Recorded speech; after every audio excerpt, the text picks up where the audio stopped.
Welcome back to Fireside Giants. We are 1 week away from the NFL Draft, and today my name is Alex Wilson and my co-host here, Anthony Rivardo, coming to you with a little bit of a debate and another cool topic just so we have the options in a couple different teams that we would look at in a trade scenario. Know what teams make sense to trade back with and how far do we want to go back. Those type of scenarios, but the one main debate I want to have today, and it's about the Alabama wide receivers, is between DeVonta Smith and Jaylen Waddle. If they're both there at 11, which is absolutely a possibility, is it likely? Probably not, but is it a possibility? Sure it is. Which one do you pick? Which one's the better receiver? Which one has more upside? Which one has a higher ceiling and vice versa and whatnot? And Anthony and I have differing opinions on this, so this should be a fun debate and just a quick little thing for you guys to consume and kind of get an idea of what these receivers have to offer. So I'm excited to talk about that, Anthony. But how are you doing today, my friend?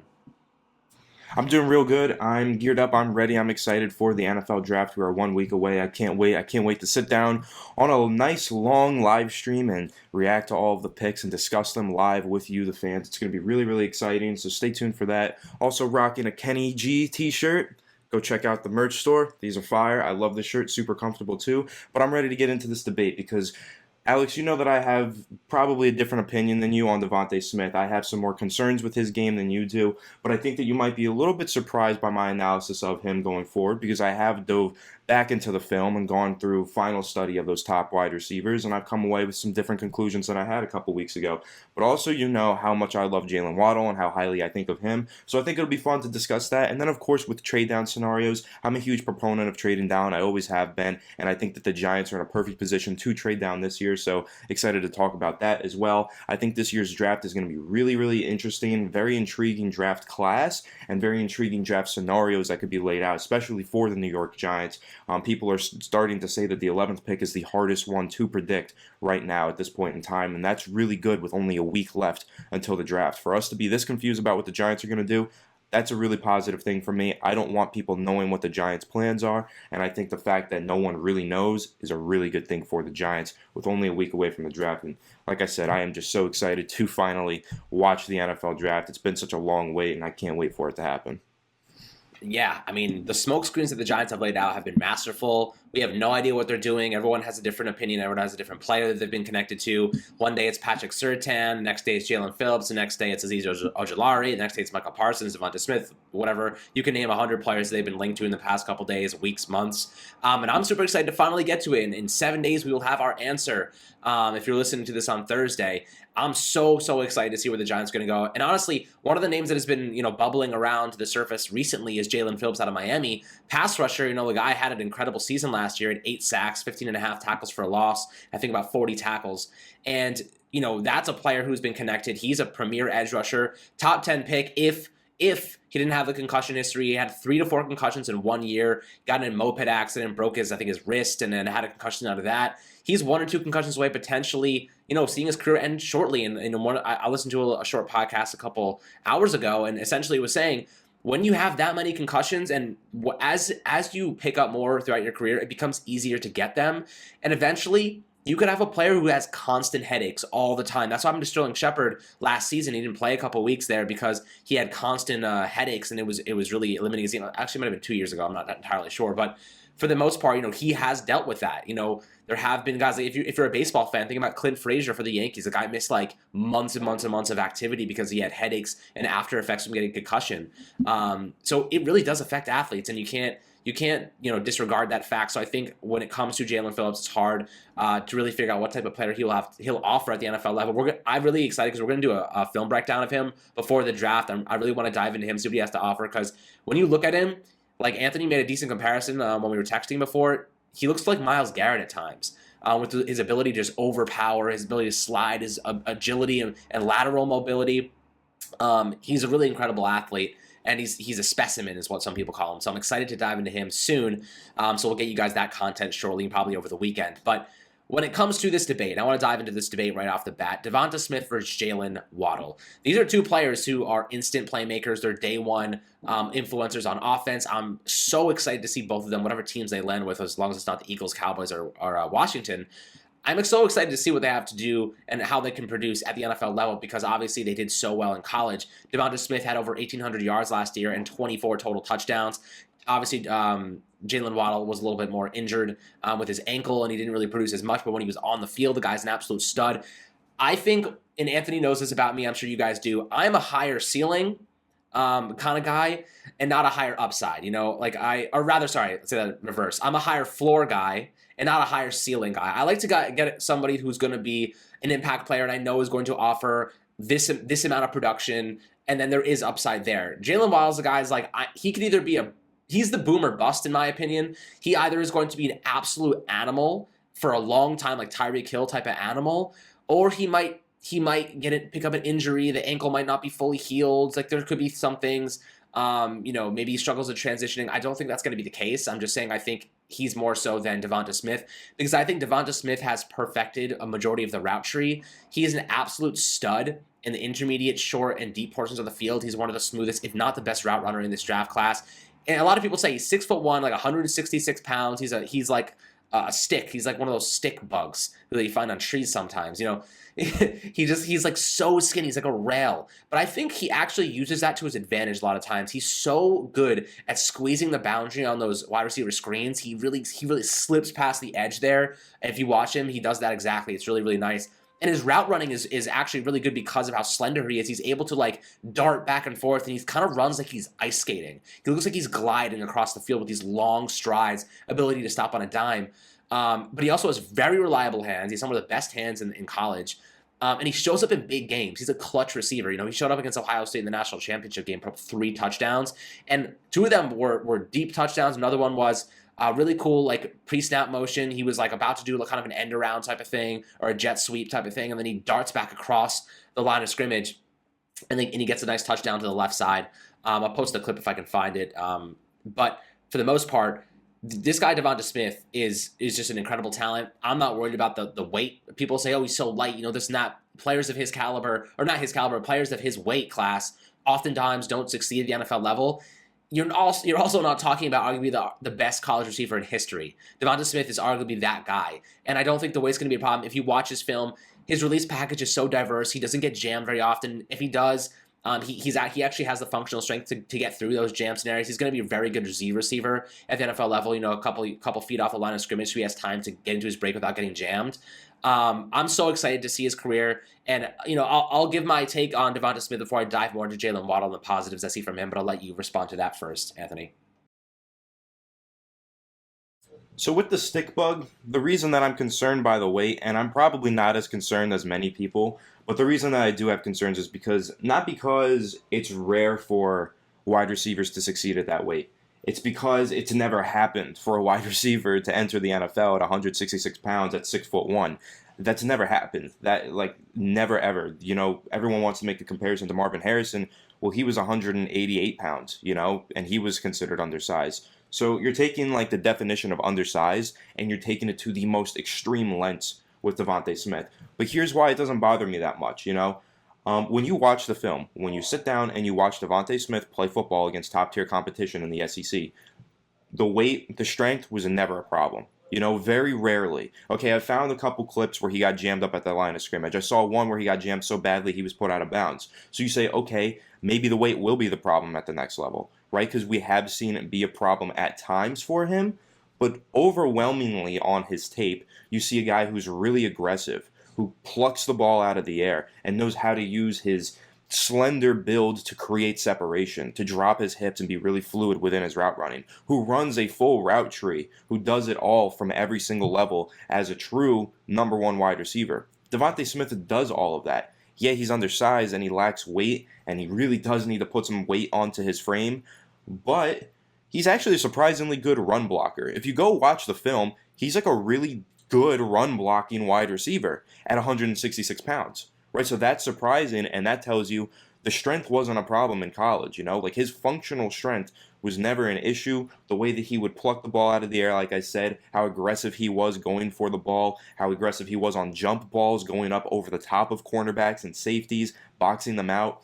All of these things that you would say you need a large frame to do, that you would say you can't be undersized to do, he did it all while being undersized. So the weight isn't necessarily the biggest issue for me with DeVonta Smith. Now, my chief concern, though, with the weight and with DeVonta Smith as a player was, when I watched the film, the times where he did get jammed up, because it did happen. Now, if you're playing him in a Z receiver role and he's not facing press man coverage, he's not playing against a jam, he's going to eat you alive. He's going to dominate because he can run the full route tree. He's got probably the best hands in this draft class other than Kyle Pitts. He's a phenomenal receiver in that regard. But if you're talking about making him your X receiver, you're putting him on the line of scrimmage and letting him face jam coverage. If he goes to a team and he's asked to do that, I don't know if he finds success early in his career. I think it's going to take some adjustment, and it's going to take him putting on some more strength against jam coverage because he does struggle against the jam. He can get jammed out of bounds. I want to offer a rebuttal to that because I do agree. Yes, maybe if you put him on the outside as the X receiver, he will get jammed. He'll have some issues at the NFL level. But I'll make this argument right now that pretty much puts it in context. We're talking about the Giants here. We're talking about the Giants and in context with them. They have Kenny Golladay already taking up the CB1. Absolutely. This was the point that I was going to make. Exactly. Sterling Shepard, CB2. DeVonta Smith, they're either going to have to line up the slot corner, or their CB3 against him. He's going to feast. You know, you can't give more weapons to Daniel Jones, and you force the defense to essentially have like a ton of defensive backs. They're rushing maybe 4, maybe 3 guys at a time, and you have more offensive linemen than they do pass rushers. That's how you win in the NFL. You have to have those weapons, and it helps your offensive line because it allows your offense to get more creative. It allows Daniel Jones more time, more targets, and you have a guy like DeVonta Smith going up against a CB3 slot corner, CB2. He's gonna eat. You know, he's going to feast. Like, that's the bottom line. Yeah, and that's the point that I was ultimately going to make. I do see him struggling. If he gets drafted by a team and he has to play the X receiver role, I see struggles early on in his career. If he goes to a team like the New York Giants, who already have their number 1 wide receiver, their number 1 big-time X receiver who takes on that press coverage and runs through it because he's big and physical and strong and almost oversized for his position, that's Kenny Golladay.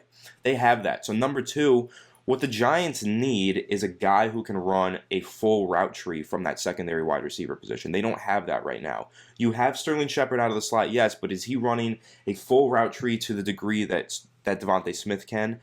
He runs some of the best routes in the league, Sterling Shepard, but he doesn't run the full route tree. You know, he's not your vertical threat. He really mainly just works underneath, out routes, in routes, drag routes, slant routes, whip routes, of course. That's Sterling Shepard. You need a guy that can separate at all 3 levels for your number 2 receiver if you want to have this dominating offense, and that's why I think DeVonta Smith is actually a really good fit with the Giants, because he won't be asked to do too much. He won't be asked to face that press jam coverage every single down because he'll be playing the second receiver role. And you're right, he will be going up against the team's secondary corners, which will be instantly, as soon as he enters the league, he's not facing the toughest matchup possible. He's getting a little bit of a break by going up against a number 2 receiver or number 2 cornerbacks while being the secondary receiver on the Giants. And then another thing that you can say with DeVonta Smith, in college he played the X receiver role, and at times he saw problems against jam coverage.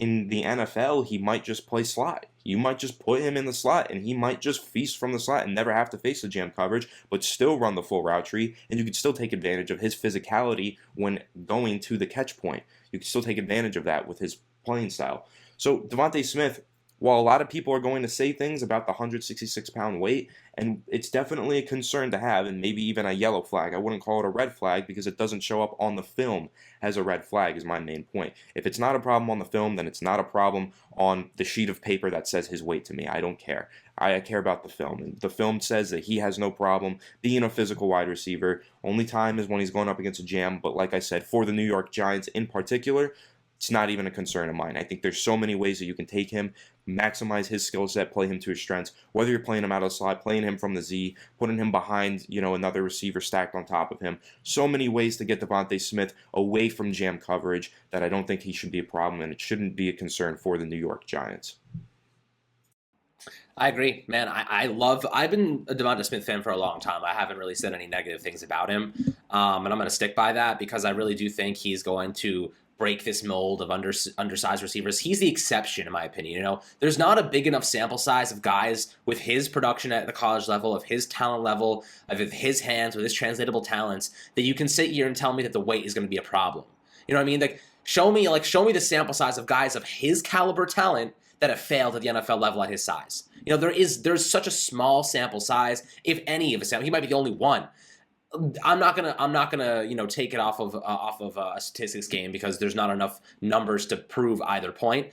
I'm just looking at pure, watching his film, watching him at the college level, his production, the way that he absolutely crushed like some of the top defenses in college football. You know what I mean? And like while Mac Jones is a good quarterback, they it's easy to throw to DeVonta Smith when he's created 10 yards of separation and he can run after balls downfield. The guy just drifts into zones, like against zone coverage, which is what I think teams are going to have to play against the Giants. Last year, they just manned up across the board. But if you have DeVonta Smith, Sterling Shepard, John Ross, Darius Slayton, Kenny Galladay, Evan Ingram, Kyle Rudolph, Dante Pettis, you have all these guys, CJ Board, you got Saquon Barkley. You can't really man up against all those guys. You really are going to have to play zone.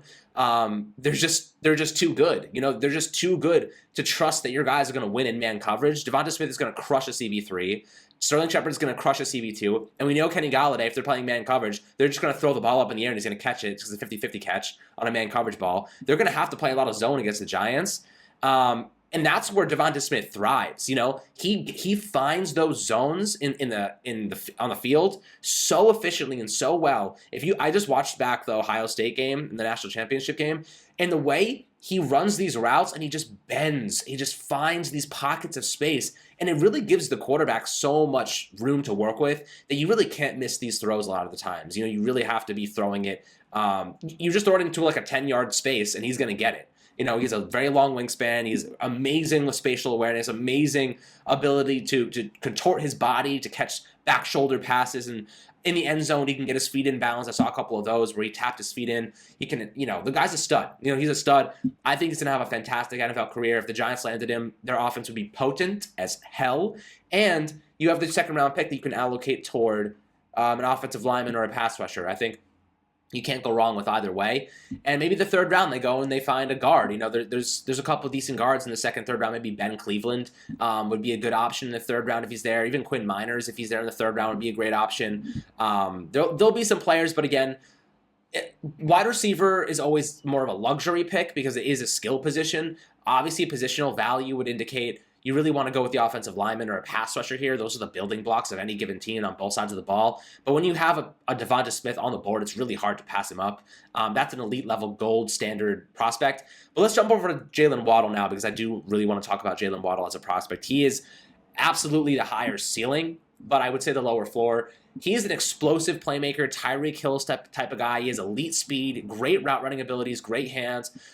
His sample size is a little bit limited because of the injury last year, but when he's on the field, he's like, you know, Gettleman said in his press conference a couple days ago, you know, we have touchdown makers in Kenny Galladay and John Ross. Jaylen Waddle's another one of those guys. He's another one of those touchdown makers. And, you know, passing him up too is really, really hard to justify. If I had to pick between the two, I think I'd go DeVonta Smith just because I like him more. Personally, I just like everything he has to offer, but Jaylen Waddle certainly has the higher ceiling in terms of explosive playmaking production and what he's capable of doing with that elite speed. He beat Henry Ruggs in a race. And, you know, Henry Ruggs was the fastest wide receiver last year, and he beat him in a race like 2 years ago when he was younger than him. So, I don't know. I like both prospects. What do you think? I know you love Jaylen Waddle. Let me hear what you got to say about him. Yeah, so Jaylen Waddle is still my WR1 in this class, though it's really tight. It's kind of like a 1A and 1B with Jamar Chase. And I do love Jaylen Waddle because I know that he is this smaller, faster wide receiver prototype. You know, a lot of people want to say the Tyreek Hill comparisons and, of course, the Henry Ruggs comparisons as well. Jaylen Waddle is different from those guys in many ways, in my opinion. Jaylen Waddle, while he might be, 5'9", 180 pounds, he is small and he is really fast. Jaylen Waddle, I've seen actually go up there and get a few jump balls before. I've seen him make a lot of really physical plays, jumping up, boxing people out, jumping out of nowhere and diving, making, you know, incredible body control. His ability to adjust is top tier. Jaylen Waddle actually does it all from the wide receiver position despite being very short. You know, his height isn't the problem. We talk about DeVonta Smith. We talk about his weight. Is that going to be a problem? It hasn't been yet. Jaylen Waddle, is his height going to be a problem? Or I'm sorry, I think I said that wrong. DeVonta Smith's weight, is that going to be a problem? It hasn't been yet. Jaylen Waddle's height hasn't been a problem yet either, and I don't expect it to be. I think, you know, he runs really good routes for a quick guy, you know, like one of those gadget-type players, because he's really not. Like, he's a very complete wide receiver, and I think people are a little afraid because he did have that ankle injury, and he is one of those smaller prototype wide receivers, and those guys usually don't pan out as well as the big guys. But Jaylen Waddle, man, is different, okay? He runs a relatively full route tree. He's got game-breaking speed. He's one of the fastest players. He will be one of the fastest players in the NFL as soon as he gets there. He'll be by far the fastest player on the Giants if he were to be drafted by them. He is that kind of fastest guy on the field every time he's on the field. Hey, Vanilla Vic, don't Game-breaking disregard speed. him.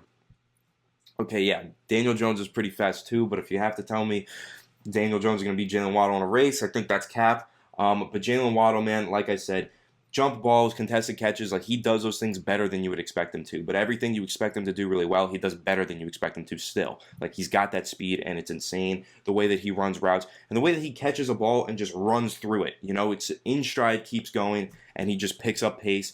I think that he is just a game-breaking player, different type of talent. It's not like Henry Ruggs. Like Henry Ruggs was really good, but Henry Ruggs' targets a lot of the times were created through scheme. They were formulated through the scheme, and he was open and wide open. Jaylen Waddle I've seen do enough in terms of being contested with his receptions, where I say that he is a really talented player and a different prospect than Henry Ruggs was, and where I say that, again, probably not as an X receiver because he's not big and overwhelming to cornerbacks, but as a Z receiver, this guy has all the speed in the world and has the ability to run a really solid route tree and has the ability to make some difficult catches. As a Z receiver, he is going to dominate in the NFL, and then if you put him in the slot, I think it gets even better. A lot of people talk about him and compare him to Tyreek Hill. I don't necessarily know if that's the best comparison because Tyreek is one of the best route runners in the league, really underrated in that regard and has that game-breaking speed. And you know what? Maybe he is a good comparison because I've seen Tyreek go up there and make some contested catches as well and jump over cornerbacks as well. So maybe that is a good comparison. It's probably the only one you can come up with off the top of your head. But Jaylen Waddle, man, different type of talent, different breed of wide receiver than anything that the Giants have. And I think that he is, because of his ceiling, he's the best receiver in this class. Yeah, no, I see. That's the difference between our methodologies and our, how we consider these players. I think, like I said, I'm more of the high floor, and Anthony's more of the high ceiling. Either way, they're both gold standard products coming out of college, and I think that you can't really go wrong with either of them. That's the best part about this. The Giants are going to have their shot at these players specifically. With 4 to 5 quarterbacks, let's say 4 quarterbacks go off the board and a quarterback drops. That means there's 7 players that really the Giants will have a shot at. They're Jaylen Waddle, DeVonta Smith, Rashawn Slater, Micah Parsons, Patrick Surtain. Who else we got there? I mean, you could put in Caleb Farley if you wanted to. Did you say Jalen Phillips? Jalen Phillips, you could throw in there, yes. Penei Sewell is a long shot, but he's possible. Penei Sewell. You're going to have, that's already 9 players. You take away Jalen Phillips and Azeez Ojulari, and you still have like an incredible group of players. Meanwhile, you have Mark Ross over here still mocking Gregory Rousseau to the Giants. So it's like, the Giants have their availability here. They can sit pretty at 11, go best player available, and feel pretty good about who they walk away with because they're going to have day one impact. And I'm excited about that. That's the best part about this draft is that the Giants are so lucky that there's going to be 4 to 5 quarterbacks going in the first 10 picks. It's going to allow them to pick one of the best talents in this draft class. So I'm super excited about that. But let's jump over to the different teams that could be worth trading back with or who might be looking to trade back. Obviously, right off the bat, we can say the Patriots are one of those teams because I think for the most part, the Patriots might be looking for a quarterback. Cam Newton's on a 1-year deal. They might be looking for the future, whether it's Mac Jones, Trey Lance, if somebody falls. That makes the most sense because the Giants can still move back and still get an elite level talent while also getting more draft capital. So I like that move the most. What other ones do you think would be available for us? I've seen a lot of mock trades. I think that the Chicago Bears are another team that could be looking to trade up for a quarterback potentially. So they, at 20, could be a solid option for the Giants. I think, you mentioned that New England moving back 4 spots. Basically, you're getting no talent drop-off if you're moving back 4 spots, but you're getting an additional, 3rd and 4th round pick. We did that mock trade scenario yesterday. So I think that's definitely the prime trade spot that you're looking at. But I think that the Chicago Bears are another really solid trade spot for the Giants as well. I think potentially the Jets have another pick later on in that round where they could make sense as well. I think it's around 21. You could look at maybe the Titans. They're back there as well. There's quite a few teams that you're looking at for the Giants here. Let's see if I can find any more. If Cleveland, I know that the Cleveland Browns might be looking to trade up for an edge rusher. If they want to do that, you could move back as far as 26. The Giants fans probably don't want to move back that far. And then, of course, Washington is also a team that I think is going to be looking to trade up, but I doubt the Giants trade within the division like that. I don't think that's something that happens.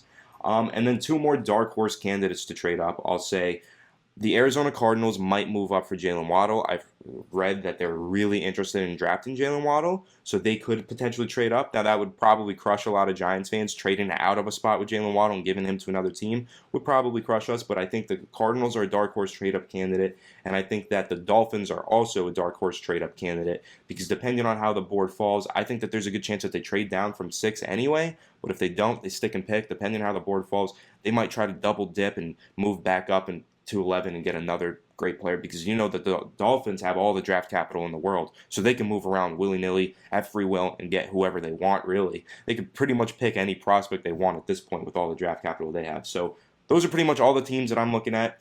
Basically 15, 16, 18, and 20. Those are all the spots that you can move down to if you're the Giants without going too far back, and I think all of them are really intriguing trade partners.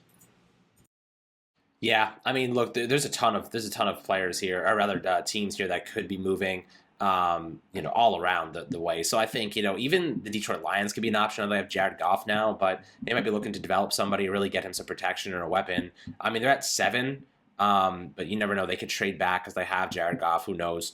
So that's unlikely. Let's see who we also got here. I have also seen that Washington might want to get up and get a quarterback, because I know they don't really have one at the moment. They have Ryan Fitzpatrick, but he's more of a journeyman. I don't know if I trust him as a bona fide starter. They could be looking to move up. I don't know if they want to move up with the Giants, though, and give them draft capital. That's probably not in their best interest. Dolphins are probably good. Bears, maybe, if they want a quarterback. I know they got Mitch Trubisky and Foles, not the best of situations going on. Oh, they have Andy Dalton now. Yeah, they're freaking screwed unless they trade up. So that might be a good opportunity for them. The Colts, maybe. Phillip Rivers retired. Yeah, I mean, there's some good teams here. There's some good teams here in the 20 to 15 range that actually could be willing to move up, and the Giants could capitalize on those scenarios. But I think this is a really great draft for the Giants, because 11, like you said, is impossible to predict. It's a great place to be because there's going to be a couple elite prospects that fall to you. Let's see if there's a couple of teams that are willing to move up and grab these guys. But, guys, I hope you enjoyed this video, talking about Jaylen Waddle and DeVonta Smith and some trade-back scenarios, what teams might be worth looking up to try and strike a deal. But I'm so excited, 7 days away. Obviously, as you guys know, we'll be doing a draft video the entire night to get all those first-round picks, reacting to all of them, so it'll be really fun. Really hope to see you guys on the live stream and talk to you guys as it unfolds. And obviously day 2 as well will be covering those draft picks. The Giants have a couple of selections. I know they have a 2, 3, 4. They don't have a 5. They have a 6 and a 7. So they have about 6 picks. We'll be on those as always, and we'll always be looking for trade backs and whatever they might be trying to do to grab a player that they're interested in. So I'm so excited for the draft. 1 week away. Make sure to subscribe below on YouTube. Turn on notifications on Apple and Spotify, and we'll catch you guys on the next video.